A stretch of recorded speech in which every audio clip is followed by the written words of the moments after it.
Hi, this is Manjunath Amrutnavar and ನೀವು ನೋಡ್ತಾ ಇದ್ದೀರಾ ನನ್ನ official YouTube channel. Dear friends, ಯಾವೆಲ್ಲ ಅಭ್ಯರ್ಥಿಗಳು ಏಡೆಡ್ ಸ್ಕೂಲಲ್ಲಿ ವರ್ಕ್ ಮಾಡಬೇಕು ಅಂತ ಇಷ್ಟಪಡ್ತಾ ಇದ್ರಿ ಅಂಥ ಅಭ್ಯರ್ಥಿಗಳಿಗೆ ಒಂದು ಗುಡ್ ನ್ಯೂಸ್ ಅಂತಲೇ ಹೇಳ್ಬೋದು. ಯಾಕಂದರೆ ಒಂದು ಶಾಲೆಯಲ್ಲಿ 12 ಪೋಸ್ಟ್ಗಳನ್ನು ಒಂದೇ ಸಾರಿಗೆ ಕಾಲ್ಫರ್ಮ್ ಮಾಡ್ತಾ ಇದ್ದಾರೆ.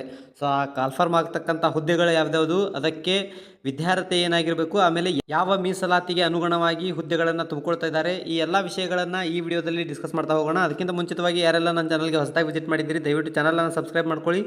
ಬೆಲ್ ಬಟನ್ ಕ್ಲಿಕ್ ಮಾಡಿ ಅಲ್ಲಿ ಬರ್ತಕ್ಕಂಥ ಆಲ್ ಅನ್ನುವಂಥ ಆಪ್ಷನನ್ನು ಸೆಲೆಕ್ಟ್ ಮಾಡಿದರೆ ನಾವು ಮಾಡುವಂತಹ ರೆಗ್ಯುಲರ್ ಕ್ಲಾಸಸ್ಗಳು ಬಂದು ನಿಮಗೆ ನೋಟಿಫೈ ಆಗ್ತಾ ಇರುತ್ತೆ. ಹಾಗೆ ನಿಮ್ಮ ಎಲ್ಲ ಫ್ರೆಂಡ್ಸ್ ಸರ್ಕಲ್ಗೂ ಕೂಡ ಈ ವಿಡಿಯೋನ ಶೇರ್ ಮಾಡಿ. ನಿಮಗೆ ಏನಾದರೂ ಡೌಟ್ಸ್ ಇದ್ದರೆ ನಿಮ್ಮ ಡೌಟ್ಸ್ಗಳನ್ನು ಕಮೆಂಟ್ ಬಾಕ್ಸಲ್ಲಿ ಡ್ರಾಪ್ ಮಾಡಿ, ಅದಕ್ಕೆ ಸಂಬಂಧಪಟ್ಟ ಹಾಗೆ ಆನ್ಸರ್ ಕೊಡುವಂಥ ಪ್ರಯತ್ನವನ್ನು ಕೂಡ ನಾನು ಮಾಡ್ತಾಯಿದ್ದೀನಿ. ಸೊ ಮೊದಲಿಗೆ ನೋಡೋದಾದರೆ ಶ್ರೀ ವಿನಾಯಕ ಎಜುಕೇಷನ್ ಸೊಸೈಟಿ ಅನ್ನುವಂತಹ ಒಂದು ಟ್ರಸ್ಟ್ ವತಿಯಿಂದ ನಡೀತಕ್ಕಂತಹ ಶಾಲೆ ಇದಾಗಿರುತ್ತೆ. ನಾವು ಡೈರೆಕ್ಟಾಗಿ ಮ್ಯಾಟ್ರಿಗೆ ಹೋಗೋದಾದರೆ ಮೇನ್ ಮ್ಯಾಟ್ರ್ ಏನು, ಯಾವ ದಿನಾಂಕದಂದು ಈ ಪ್ರಕಟಣೆ ಬಂದಿದೆ ಅಂತ ನೋಡೋದಾದರೆ ಇಲ್ಲಿ ಕೊಟ್ಟಿದ್ದಾರೆ ನೋಡಿ, ದಿನಾಂಕ 5/7/2026 ಇದು ಪೇಪರ್ ನೋಟಿಫಿಕೇಷನ್ ಆಗಿರುವಂಥದ್ದು. ಇಲ್ಲಿ ಮಾಹಿತಿಯನ್ನು ನಾನು ಡಿಟೇಲಾಗಿ ಓದ್ತಾ ಹೋಗ್ತೀನಿ, ನೀಟಾಗಿ ಅರ್ಥ ಮಾಡ್ಕೊಳ್ತಾ ಬನ್ನಿ. ಅದರ ಜೊತೆಗೆ ನಾನು ಎಕ್ಸ್ಪ್ಲನೇಷನ್ ಕೂಡ ಮಾಡ್ತಾ ಬರ್ತೀನಿ. Shri Vinayaka education society, Nagashettihalli, Bengaluru 94. ಈ ಸಂಸ್ಥೆಯ ಅಡಿಯಲ್ಲಿ ನಡೆಯುತ್ತಿರುವ ಶ್ರೀ ಮಂಜುನಾಥ ಕನ್ನಡ ಮಾಧ್ಯಮ ಪ್ರೌಢಶಾಲೆ, ನಾಗಶೆಟ್ಟಿಹಳ್ಳಿ, ಉತ್ತರ ವಲಯ 2, ಬೆಂಗಳೂರು. ಈ ಪ್ರೌಢಶಾಲೆ 1992-93ರಿಂದ, ಮೋಸ್ಟ್ ಇಂಪಾರ್ಟೆಂಟ್ ಇದು, 1992-93ರಿಂದ ಪ್ರಾರಂಭಗೊಂಡು ಸತತವಾಗಿ ನಡೆದುಕೊಂಡು ಬರುತ್ತಿರುವ ಹಾಗೂ ಅನುದಾನಕ್ಕೊಳಪಡುವ, ಇದು ತುಂಬ ಇಂಪಾರ್ಟೆಂಟ್. ಅಂದರೆ ಇದರ ಅರ್ಥ ಈಗ ಇದು ಏಡೆಡ್ಗೆ ಹೋಗ್ತಿರ್ತಕ್ಕಂತಹ ಅಥವಾ ಗ್ರ್ಯಾಂಟ್ಗೆ ಹೋಗ್ತಿರ್ತಕ್ಕಂತಹ ಸ್ಕೂಲ್ ಆಗಿದೆ. ಅನುದಾನಕ್ಕೊಳಪಡುವ ಪ್ರೌಢಶಾಲೆಗೆ ನೇಮಕಾತಿ ಮಾಡಿಕೊಳ್ಳುವ ಸಲುವಾಗಿ ಅರ್ಹ ಅಭ್ಯರ್ಥಿಗಳಿಂದ ಅರ್ಜಿಯನ್ನು ಆಹ್ವಾನಿಸಲಾಗಿದೆ. ಸೊ ಶಾಲೆ ಪ್ರಾರಂಭವಾಗಿ 1992ರಿಂದ 93ರಿಂದ ಇಲ್ಲಿವರೆಗೂ ರನ್ ಆಗ್ತಾ ಬರ್ತಾ ಇದೆ. ಸೊ ಈ ಶಾಲೆ ಈಗ ಗ್ರ್ಯಾಂಟಿಗೆ ಹೋಗ್ತಾ ಇರುವಂಥದ್ದು, ಅಂದರೆ ಅನುದಾನಕ್ಕೆ ಹೋಗ್ತಾ ಇರುವಂಥದ್ದು. ಹೋಗ್ತಿರುವಂತಹ ಈ ಶಾಲೆಯಲ್ಲಿ ಯಾವ ಹುದ್ದೆಗಳು ಖಾಲಿ ಇವೆ ಆ ಎಲ್ಲ ಹುದ್ದೆಗಳನ್ನು ಅನುದಾನಕ್ಕೊಳಪಡಿಸಲಿಕ್ಕೆ ಅವರು ಪ್ರಪೋಸಲನ್ನು ಕಳಿಸ್ತಾ ಇದ್ದಾರೆ. ಅದಕ್ಕೋಸ್ಕರನೇ ಕಾಲ್ಫರ್ಮನ್ನು ಮಾಡಿರುವಂಥದ್ದು.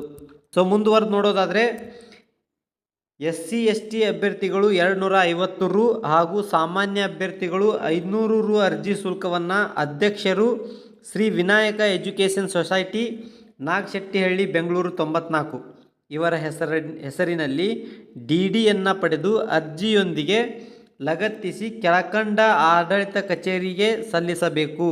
ಅರ್ಜಿಯ ದೃಢೀಕೃತ ನಕಲು ಪ್ರತಿಯನ್ನು ಉಪನಿರ್ದೇಶಕರು, ಸಾರ್ವಜನಿಕ ಶಿಕ್ಷಣ ಇಲಾಖೆ ಕಚೇರಿ, ಬೆಂಗಳೂರು, ಉತ್ತರ ಜಿಲ್ಲೆ, KG ರಸ್ತೆ, ಬೆಂಗಳೂರು 2 ಇಲ್ಲಿಗೆ ಸಲ್ಲಿಸಬೇಕು. ಹುದ್ದೆಗಳ ವಿವರ ಈ ಕೆಳಕಂಡಂತಿದೆ. ಸೊ ಇಲ್ಲಿ ಸ್ವಲ್ಪ ನಿಮಗೆ ನಾನು ಡೀಟೇಲ್ ಆಗಿ ಹೇಳೋದಾದರೆ SC STಗೆ ಇರತಕ್ಕಂಥ ಕ್ಯಾಂಡಿಡೇಟು 250 ರೂಪಾಯಿಯನ್ನು ಕಟ್ಟಬೇಕು. ಇನ್ನು ಬಾಕಿ ಇರತಕ್ಕಂತಹ OBC ಆಗಿರ್ಬೋದು ಅಥವಾ ಜನರಲ್ ಮೆರಿಟಲ್ಲಿ ಬರ್ತಕ್ಕಂಥ ಅಭ್ಯರ್ಥಿಗಳಾಗಿರ್ಬೋದು, ಅವರು 500 ರು ಅರ್ಜಿ ಶುಲ್ಕವನ್ನು ಇಲ್ಲಿ ಕೊಟ್ಟಿರ್ತಕ್ಕಂತಹ ಹೆಸರಿನಡಿಯಲ್ಲಿ DDಯನ್ನು ತೆಗೆಸ್ಬೇಕು. DD ಎಲ್ಲಿ ತೆಗೆಸ್ಬೇಕು ಅಂತ ಕೇಳಿದರೆ ನಿಮ್ಮ ಅಕೌಂಟ್ ಇರತಕ್ಕಂತಹ ಬ್ಯಾಂಕಿನಲ್ಲಿ ಹೋಗಿ ಇವರ ಹೆಸರಿನ ಮೇಲೆ ಈ ಅಮೌಂಟಿನ DDಯನ್ನು ನೀವು ಪಡೆದುಕೊಳ್ಬೇಕು. ಪಡೆದುಕೊಂಡಾದ ನಂತರದಲ್ಲಿ ಅರ್ಜಿಯ ದೃಢೀಕೃತ ನಕಲು ಪ್ರತಿಯನ್ನು ಒಂದು ಸ್ಕೂಲಿಗೆ ಸಲ್ಲಿಸಬೇಕು, ಇನ್ನೊಂದು ಉಪನಿರ್ದೇಶಕರ ಕಚೇರಿ, ಸಾರ್ವಜನಿಕ ಶಿಕ್ಷಣ ಇಲಾಖೆ, ಬೆಂಗಳೂರು ಇಲ್ಲಿಗೆ ನೀವು ಇನ್ನೊಂದು ಪ್ರತಿಯನ್ನು ಸಲ್ಲಿಸಬೇಕು. ಸೊ 2 ಪ್ರತಿಯನ್ನು ನೀವು ಸಲ್ಲಿಸಿದಾಗ ಮಾತ್ರ ನಿಮ್ಮ ಅರ್ಜಿ ಅಪ್ರೂವಲ್ ಆಗಿದೆ ಅಂತ ಅರ್ಥ. ಅಲ್ಲಿವರೆಗೂ ಅದು ಅಪ್ರೂವಲ್ ಆಗಿಲ್ಲ ಅಂತಲೇ ಅರ್ಥ. ಸೊ ಯಾವ ಹುದ್ದೆಗಳು ಖಾಲಿ ಇವೆ ಮತ್ತು ಅದಕ್ಕೆ ಬೇಕಾದಿರ್ತಕ್ಕಂಥ ವಿದ್ಯಾರ್ಥಿ ಏನು, ಮೀಸಲಾತಿ ಯಾವುದು ಅನ್ನೋದನ್ನು ನೋಡೋದಾದರೆ ಮೊದಲಿಗೆ ಕನ್ನಡ ಒಂದು ಪೋಸ್ಟ್ ಖಾಲಿ ಇದೆ. ಮೀಸಲಾತಿ ಪರಿಶಿಷ್ಟ ಜಾತಿಗೆ ಅದನ್ನು, ಅಂದರೆ SC ಕ್ಯಾಟಗರಿಯವರಿಗೆ ಅದನ್ನು ಮೀಸಲಾತಿ ಕೊಟ್ಟಿದ್ದಾರೆ. ಸೊ ವಿದ್ಯಾರ್ಥಿ BA B.Ed ಆಗಿರಬೇಕು, ಕನ್ನಡ ಮೆಥಡನ್ನು ಓದಿರಬೇಕು. ಡಿಗ್ರಿಯಲ್ಲಿ ಕನ್ನಡ ಆಪ್ಷನಲ್ ಸಬ್ಜೆಕ್ಟಾಗಿ ಸ್ಟಡಿ ಮಾಡಬೇಕು, B.Edಲ್ಲಿ ಕನ್ನಡವನ್ನು ಮೆಥಡಾಗಿ ಸ್ಟಡಿ ಮಾಡಿರಬೇಕು. ಇನ್ನು ಇಂಗ್ಲೀಷ್ ಒಂದು ಪೋಸ್ಟ್ ಇದೆ, ಅದನ್ನು ಸಾಮಾನ್ಯ ಇದಕ್ಕೆ ಕೊಟ್ಟಿದ್ದಾರೆ, ಏನು ಮೀಸಲಾತಿಗೆ ಕೊಟ್ಟಿದ್ದಾರೆ. ಸೊ ವಿದ್ಯಾರ್ಥಿಯನ್ನು ನೋಡೋದಾದರೆ BA B.Ed ಆಗಿರಬೇಕು, BAಯಲ್ಲಿ ಆಪ್ಷನಲ್ ಇಂಗ್ಲೀಷನ್ನು ಓದಿರಬೇಕು, B.Edಲ್ಲಿ ಇಂಗ್ಲೀಷ್ ಮೆಥಡನ್ನು ಮಾಡಿರಬೇಕು. ಇದು ಕಂಪಲ್ಸರಿ, ನೆನಪಿರಲಿ. ಇನ್ನು ಹಿಂದಿ ಸಬ್ಜೆಕ್ಟಿಗೂ ಕೂಡ ಒಂದು ಪೋಸ್ಟ್ ಇದೆ, ಅದನ್ನು ಪರಿಶಿಷ್ಟ ಪಂಗಡಕ್ಕೆ ಕೊಟ್ಟಿದ್ದಾರೆ. ಮೊದಲನೇ ಪೋಸ್ಟು SC, 2ನೇ ಪೋಸ್ಟು ಸಾಮಾನ್ಯ, 3ನೇ ಪೋಸ್ಟು ST ಕೊಟ್ಟಿರ್ತಾರೆ. ಹಾಗೆಯೇ ವಿದ್ಯಾರ್ಥಿಯನ್ನು ನೋಡೋದಾದರೆ BA B.Ed ಆಗಿರಬೇಕು ಅಥವಾ ಹಿಂದಿ ತತ್ಸಮಾನ ಮಾಡಿಕೊಂಡವರು ಕೂಡ ಈ ಹುದ್ದೆಗೆ ಅರ್ಜಿಯನ್ನು ಹಾಕ್ಬೋದು. ಆದರೆ B.Ed ಕಂಪಲ್ಸರಿ ಮಾಡ್ಕೊಂಡಿರ್ಬೇಕು. ಇನ್ನು 4ನೇದು ಯಾವುದು ಅಂತ ಹೇಳಿದರೆ ಗಣಿತ ವಿಷಯಕ್ಕೆ ಸಂಬಂಧಪಟ್ಟ ಹಾಗೆ ಒಂದು ಹುದ್ದೆ ಖಾಲಿ ಇರುವಂಥದ್ದು, ಅದನ್ನು ಸಾಮಾನ್ಯ ಅಂತ ಕೊಟ್ಟಿದ್ದಾರೆ. ವಿದ್ಯಾರ್ಥಿಯನ್ನು ನೋಡೋದಾದರೆ BSc B.Ed ಆಗಿರಬೇಕು, ಅದರಲ್ಲಿ PCM ಅನ್ನು ಸ್ಟಡಿ ಮಾಡಿರಬೇಕು. ಇನ್ನು 5ನೇ ಹುದ್ದೆ ಯಾವುದು ಅಂತ ನೋಡಿದರೆ ವಿಜ್ಞಾನ ವಿಷಯಕ್ಕೆ ಸಂಬಂಧಪಟ್ಟ ಹಾಗೆ ಒಂದು ಹುದ್ದೆ ಖಾಲಿ ಇರುವಂಥದ್ದು, ಅದು ಸಾಮಾನ್ಯ ಅಭ್ಯರ್ಥಿಗೆ ಮೀಸಲಾತಿಯನ್ನು ಇಟ್ಟಿರುವಂಥದ್ದು. ಇನ್ನು ವಿದ್ಯಾರ್ಥಿ ಏನಿರಬೇಕು BSc B.Ed, ಮೇಲ್ಗಡೆಯೂ ಕೂಡ BSc B.Ed ಇದೆ, ಕೆಳಗಡೆಯೂ ಕೂಡ BSc B.Ed ಇದೆ. ಆದರೆ ಮೇಲ್ಗಡೆ ಗಣಿತಕ್ಕೆ PCM ಆಗಿರಬೇಕು, ವಿಜ್ಞಾನ ವಿಷಯಕ್ಕೆ CBZ ಅನ್ನು ಸ್ಟಡಿ ಮಾಡಿರಬೇಕು. ಇದರ ಅರ್ಥ ಇಷ್ಟೇ, BScಯನ್ನು ಸ್ಟಡಿ ಮಾಡುವಾಗ CBZ ಸ್ಟಡಿ ಮಾಡಿರಬೇಕು, B.Edಲ್ಲಿ CBZ ಮೆಥಡನ್ನು ಮಾಡಿದವರು ವಿಜ್ಞಾನ ವಿಷಯಕ್ಕೆ ಅಪ್ಲಿಕೇಶನನ್ನು ಹಾಕ್ಬೋದು. ಇನ್ನು 6ನೇ ಹುದ್ದೆ ಯಾವುದು ಅಂತ ಹೇಳಿದರೆ ಸಮಾಜ ವಿಜ್ಞಾನಕ್ಕೆ ಸಂಬಂಧಪಟ್ಟಂಥದ್ದು ಒಂದು ಹುದ್ದೆ ಖಾಲಿ ಇದೆ. ಅದನ್ನು ಯಾವ ಮೀಸಲಾತಿಗೆ ಒಳಪಡಿಸಿದ್ದಾರೆ ಅಂತ ಹೇಳಿದರೆ ಪ್ರವರ್ಗ 2A ಸಮಾಜ ವಿಜ್ಞಾನ ವಿಷಯಕ್ಕೆ ಸಂಬಂಧಪಟ್ಟಂತಹ ಹುದ್ದೆಯನ್ನು ಮೀಸಲಿಟ್ಟಿದ್ದಾರೆ. ವಿದ್ಯಾರ್ಥಿ BA B.Ed ಆಗಿರಬೇಕು.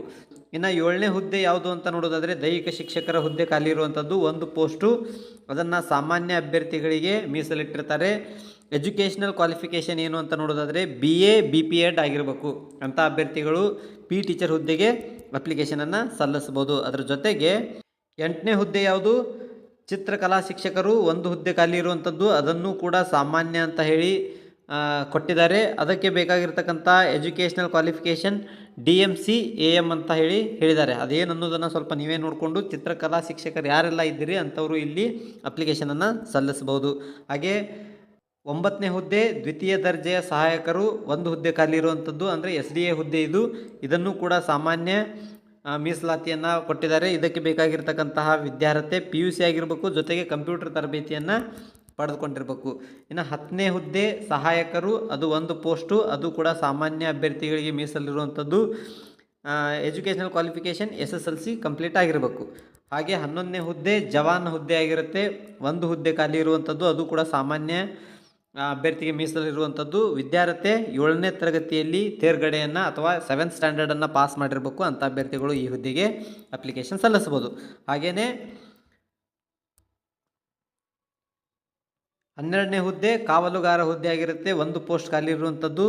ಮೀಸಲಾತಿ ಯಾವುದು ಅಂತ ಹೇಳಿದರೆ ಪರಿಶಿಷ್ಟ ಜಾತಿ ಅಂದರೆ SC ಕೆಟಗರಿಗೆ ಮೀಸಲಿರುವಂಥದ್ದು. ವಿದ್ಯಾರ್ಥಿ 7ನೇ ತರಗತಿಯನ್ನು ಪಾಸ್ ಮಾಡಿರಬೇಕು ಅಂತ ಹೇಳ್ತಾ ಇದ್ದಾರೆ. ಅಂಥ ಅಭ್ಯರ್ಥಿಗಳು ಯಾರಾದರೂ ಇದ್ದರೆ ಈ ಹುದ್ದೆಗೆ ತಾವು ಅಪ್ಲಿಕೇಶನನ್ನು ಸಲ್ಲಿಸ್ಬೋದು.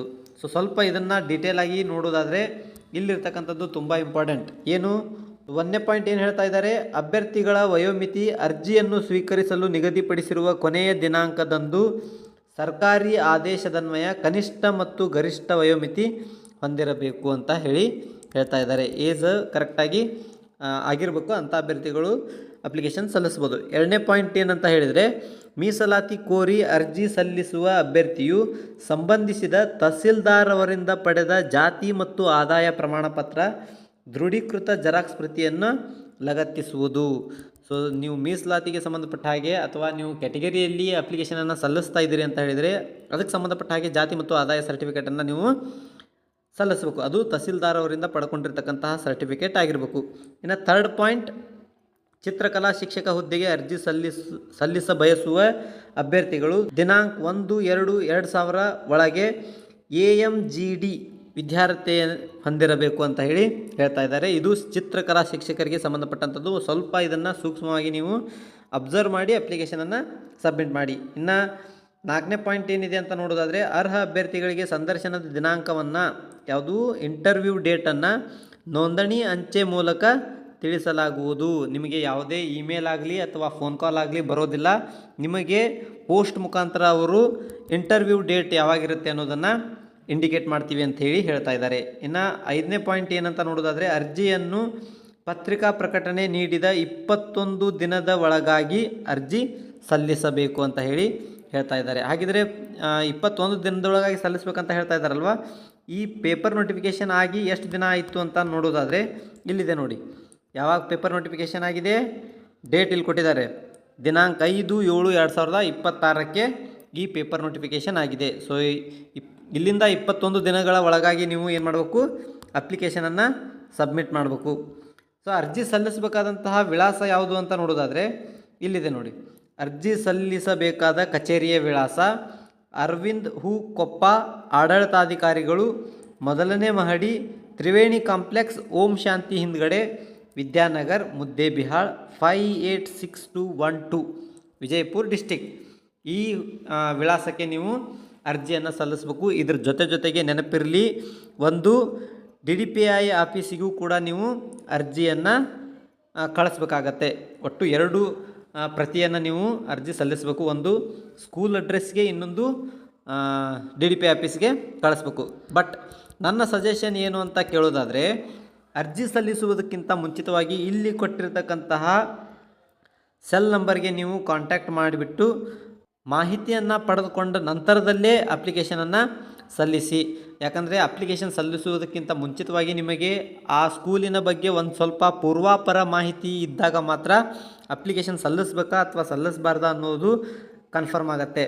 ಸೊ ಒಂದು ಸಾರಿ ನೀವು ಹಾಗೆ ಬ್ಲೈಂಡಾಗಿ ಅಪ್ಲಿಕೇಶನ್ ಸಲ್ಲಿಸಿದರೆ ಆಮೇಲೆ ನೀವು ಅಲ್ಲಿ ಇಂಟರ್ವ್ಯೂಗೆ ಹೋದಾಗ ನಿರಾಶೆಗೆ ಒಳಗಾಗುವಂಥ ಸಾಧ್ಯತೆಯೂ ಕೂಡ ಇರುತ್ತೆ. ಸೊ ಹಾಗಾಗಿ ಇಲ್ಲಿ ಏನು ಮೀಸಲಾತಿ ಕೊಟ್ಟಿದ್ದಾರಲ್ವ, ಈ ಮೀಸಲಾತಿಗೆ ಸಂಬಂಧಿಸಿದ ಹಾಗೆ ಏನಾದರೂ ಡೌಟ್ಸ್ಗಳಿದ್ದರೆ ನೀವು ನಿಮ್ಮ ಡೌಟ್ಸ್ಗಳನ್ನು ನನಗೆ ಕಾಲ್ ಮಾಡಿಯೂ ಕೂಡ ಕೇಳ್ಕೋಬಹುದು. ನನಗೆ ಯಾವ ರೀತಿ ಕಾಲ್ ಮಾಡಬೇಕು ಅಥವಾ ಕಾಂಟ್ಯಾಕ್ಟ್ ಮಾಡಬೇಕು ಅಂತ ಹೇಳಿದರೆ, ನನ್ನ ಚಾನಲನ್ನು ಜಾಯ್ನ್ ಆಗುವುದರ ಮುಖಾಂತರ, ನಾನು ಹೇಳ್ತಾ ಇರೋದು ಸಬ್ಸ್ಕ್ರೈಬ್ ಅಲ್ಲ, ಚಾನಲ್ ಜಾಯ್ನ್ ಆಗುವುದರ ಮುಖಾಂತರ ನನ್ನನ್ನು ಕಾಂಟ್ಯಾಕ್ಟ್ ಮಾಡ್ಬೋದು. ಚಾನಲ್ ಜಾಯ್ನ್ ಆದರೆ ಅಲ್ಲಿ ನನ್ನ ಕಾಂಟ್ಯಾಕ್ಟ್ ನಂಬರ್ ನಿಮಗೆ ಡಿಸ್ಪ್ಲೇ ಆಗುತ್ತೆ. ನೀವು ಆ ನಂಬರನ್ನು ಪಡೆದುಕೊಂಡು ನನಗೆ ಕಾಲ್ ಮಾಡಿ ಮೀಸಲಾತಿಗೆ ಸಂಬಂಧಪಟ್ಟಂತಹ ಏನಾದರೂ ಎನ್ಕ್ವೈರಿ ಇದ್ದರೆ ನೀವು ಕಾಂಟ್ಯಾಕ್ಟ್ ಮಾಡಿ ತಿಳ್ಕೊಂಡು ಕ್ಲಾರಿಫೈ ಮಾಡ್ಕೋಬಹುದು. ಸೊ ಇದಷ್ಟು ಇವತ್ತಿನ ವಿಷಯವಾಗಿತ್ತು. ಇನ್ನು ಇದೇ ರೀತಿ ಇನ್ನೊಂದು ವಿಷಯದೊಂದಿಗೆ ಮತ್ತೊಂದು ವಿಡಿಯೋದಲ್ಲಿ ಮೀಟ್ ಮಾಡೋಣ. ಅಲ್ಲಿವರೆಗೂ ಬಾಯ್, ಹ್ಯಾವ್ ಅ ನೈಸ್ ಡೇ.